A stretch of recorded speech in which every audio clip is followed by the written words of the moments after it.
What's going on, guys? Steve Joy Telly Broadcast. So I know it's been a little bit since I posted. Last time I posted, it was Wednesday, and that was the big news that I posted was us signing Leonard Williams and then figuring that whole contract out, and that being the big news of the free agency. Who would have known what would have happened in the next couple days? So I'm going to go over kind of like the last things that we've done since that free agency signing. The three main things I really want to just cover are like the signing of Kyle Rudolph, Kenny Golladay, and Adoree Jackson. Those are really the three bigger ones that we did. I mean, we've had other little signings since I've last recorded with, guys like Mike Lennon and other players such as that, and the guy from the Vikings, the defensive end pass rusher. So we've had little signings and stuff like that, which have seemed to be nice, but there's three big signings that need to be talked about, and that is the Kyle Rudolph signing, the Kenny Golladay signing, and the Adoree Jackson signing. So I guess I'll go in order, starting off with Kyle Rudolph. We signed Kyle Rudolph, I believe, on Thursday. Now, I think this contract is definitely huge. Some people are like, oh, you overpaid for him, this and that. You overpaid for some bum 31-year-old old tight end who can't really catch the ball anymore, yada, yada. Now, if you look at his stats alone, you look at the fact that, like, hey, listen, he's gone down in production as far as receiving goes. I feel like that stat is a little misconstrued because he's in an offense full of weapons. The year before last, when he had Adam Thielen, who was going off. The man had like 100 yards per game for like 7 weeks in a row, I think, or something like that. He had Stephon Diggs, who's a great wide receiver, and he was in an offense with Dalvin Cook at running back. So I think it's easy that you can get easily lost in some kind of scheme like that, where you're not even close to the number one guy. So I think that's unfair there.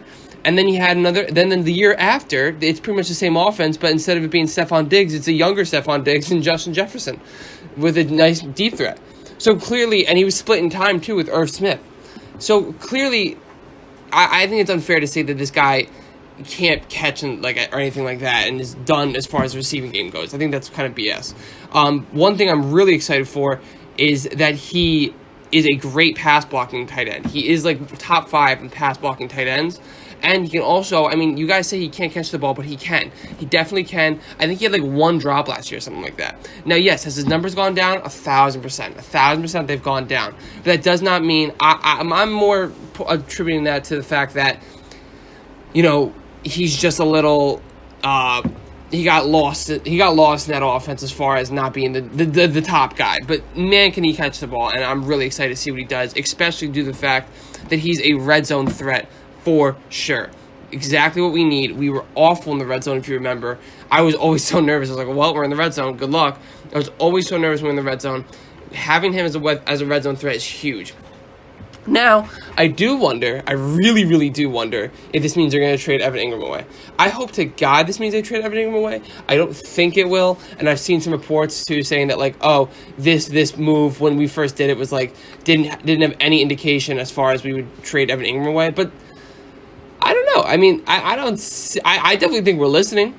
I think if a team comes in and goes like, here's an offer for him, and it's like a third or second or maybe a 4th round pick. I mean, I would listen. I would definitely listen, especially due to the fact that we're going to have, as of now, we have 4 tight ends on our lineup. One of those is going. We have Evan Ingram, we have Kyle Rudolph, we have Caden Smith, and we have Levi Tololo. So we have 4 tight ends on the roster right now. One of those guys is for sure going. You're not going into a year with 4 tight ends. Sorry, I was saying wide receiver before. I meant tight end. You have 4 tight ends, and you're not going to the year with 4. You're going to have to cut it down to at least 3. So who knows? Maybe they get rid of Evan Ingram and they trade him. That would be, guys, the greatest day of my life. But we'll find out. And that's something to look forward into. But I'm definitely excited we got a nice red zone threat with Kyle Rudolph. Now, on to the big, major news in us signing Kenny Golladay. Wow, oh wow. I'm sure as everyone was, we were all I was checking Twitter 24/7 for any reports. Every 20 minutes, I would try to refresh my Twitter and just be like, whoa, do we do anything? Is there any report? Is there any inside report? Anything that I can get, I was trying to find. So, yeah, ladies and gentlemen, we got him.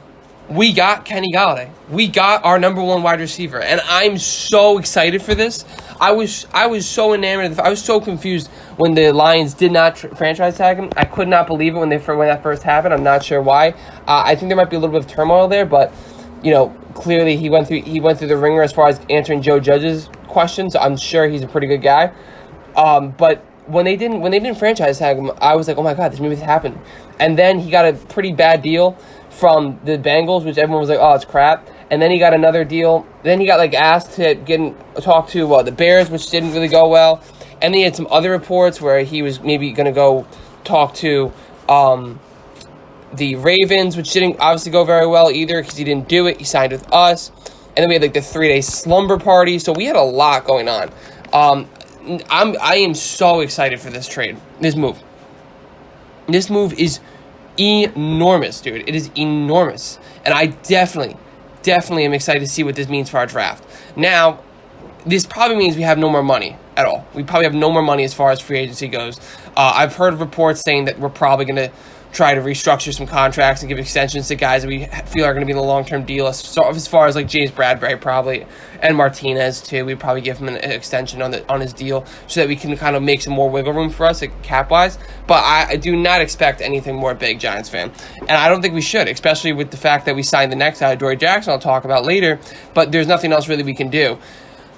This pickup was so important though to me because this obviously it sets the fact that now we have Daniel Jones has his guy. He has, and listen to this offense, ladies and gentlemen.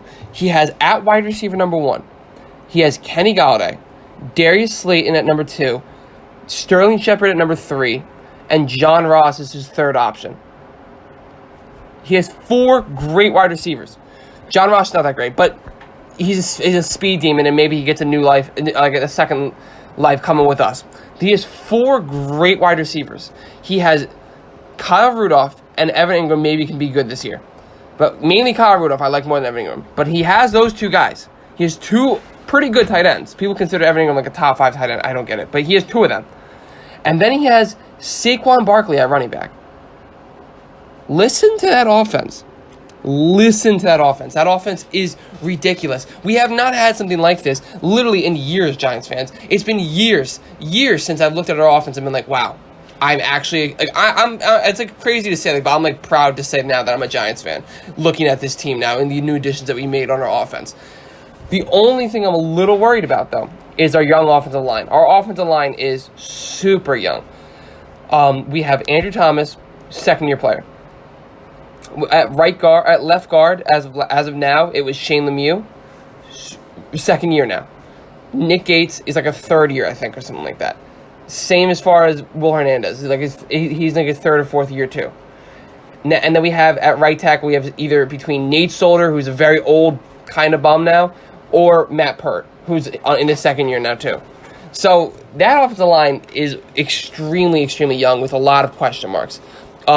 A little news on Nate Solder too is he's restructured his contract down so where that it honestly would have been more to cut him. If we had cut him, it would have costed us more. So I called Nate Solder a bum there, but I really appreciate him doing that because that saves the Giants in a little bit of way and is able to give us tons of more cap space to make more signings as far as the guy I'll be talking about later with Adoree Jackson. So that's why I'm going to be making a mock draft later, but I definitely want the Giants to go with drafting an offensive lineman probably in the first round, if not the second round. I know people have said we should go pass rusher. It's just I don't believe that this is a really good pass rushing class. I think too many of the top guys have too many questions, and I'm not really comfortable with it. And I'd rather give protection to Daniel Jones because, like I said before, I want to make sure there's no excuse for Daniel Jones going into after this year. I don't want to be like, oh well, his line wasn't that good and that's why he didn't perform that well, or this and that. No, dude. Daniel Jones needs to be given everything he can in order to succeed. And if he doesn't succeed, next guy and the next guy will have all the weapons in order to succeed. If he does succeed, fantastic. Let's continue this train. Let's keep going. So that's probably all I'm going to say for Kenny Golladay. I think the contract also was great with the 4 years, and it looks like we can get out after 3 or something like that. And the money's worked out pretty well. People say oh my God, it's $72 million to $76 million, but the guarantees are only $40 million. And there's more. He has to play well. He has to actually play. There's a lot of. It's a very heavy incentive. I feel like contract, and it heavily favors us, and it heavily favors Kenny Golladay too. If he plays well, great. You know what I mean? And good for you, and you'll get your money. If you don't play or you don't play well, you get injured, you'll still get $10 million. So contracts are kind of hard to sort of figure out. I don't really have the exact breakdown of the contract, but I do think it was a good contract in general, and I'm really excited because that's what we kind of would have to pay for. And now in the next couple of years, when the cap space goes up the roof, Kenny Galladay's contract is going to look like, he's getting paid for nickels. Like it's gonna look like no money, because due to the fact that like the market's going to set at like a higher number. So I'm really excited about this move we made with Kenny Golladay. I'm super excited to see what this means as far as the draft goes. If I had to bet right now, I would hope to God that Rashawn Slater falls to us and we draft Rashawn Slater with the 11th.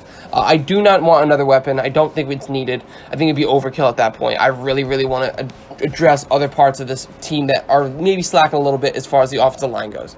That's my thing on that as far as the offense goes. Now let's go on to the other side of the ball with Adoree Jackson signing with us. And this was another huge signing. I mean, I could not believe it. And again, I want to give a round of applause to guys like Jabril Peppers and to guys like Logan Ryan, who took him out to dinner. Logan Ryan he took a plane all the way from Florida as soon as possible so he could talk to Adoree Jackson, because they have relationships due to the fact that both of them are from the Titans. Supposedly, Adoree Jackson feels that like Logan Ryan's honestly like an older brother to him. So this was a huge signing for us. Obviously, Adoree Jackson is a great player. He has a little bit of injury issues, that is for sure. But PFF rated him as like one of the top 5 like cover corners in the league. I get it's PFF. Sometimes like their numbers are a little ridiculous at times, and sometimes things don't make sense. But that's good news. This is definitely what I wanted. If you guys remember earlier in my videos, I wanted to get a cornerback too, and we have gotten him. Now we have, and honestly, I would even maybe consider like Adoree Jackson could be a cornerback 1 on some teams. This is a great signing for the Giants. And listen to this. I honestly think we might have one of the best secondaries in the league. We have James Bradbury locked up on a contract, Logan Ryan locked up on a contract, Xavier McKinney locked up on a contract, Adoree Jackson locked up on a contract, and now we have Jabril that we'll have to worry about next year on re-signing him. You have 5 guys. That are all really good players and are all pretty young. James Bradbury, I think maybe he's like 28 or something like that. I'll look it up right now. I don't think he's that old at all. So you have a lot of players, and you have a future with this offensive. He's 27. He turns 28 in August. So he's 28 pretty much going into this year. And I think Adoree Jackson is like 25. I'll double check with him as well. Let me see this real quick. Sorry. Adoree Jackson turns 26 this September. And yeah, obviously Jabril's really young, and Xavier McKinney is also extremely young. And you have the leader of the defense as of now, in my opinion, is Logan Ryan. What a leader, honestly, to do that. That is huge ups. I give that guy huge credit, and I'm really happy about it. So yeah, this signing was huge. This is exactly what we needed, especially because I feel like Pat Graham, I think what he likes to do a lot is he likes to put a lot of pressure by covering. Like, he likes to have like his defensive line mainly get like coverage sacks in a way. So like he likes to have his secondary, be able to protect the entire back, right? And he wants to have sort of coverage sacks or just blitz the hell out of people. Now, we really couldn't blitz the hell out of people when there would be someone wide open, butt naked, because, we had like Isaac Yiadom or Ryan Lewis or freaking Julian Love as our second corner. So clearly, that did not go over too well. But now that we have Adoree Jackson, be careful. Guys, I'm telling you, this free agency, A+.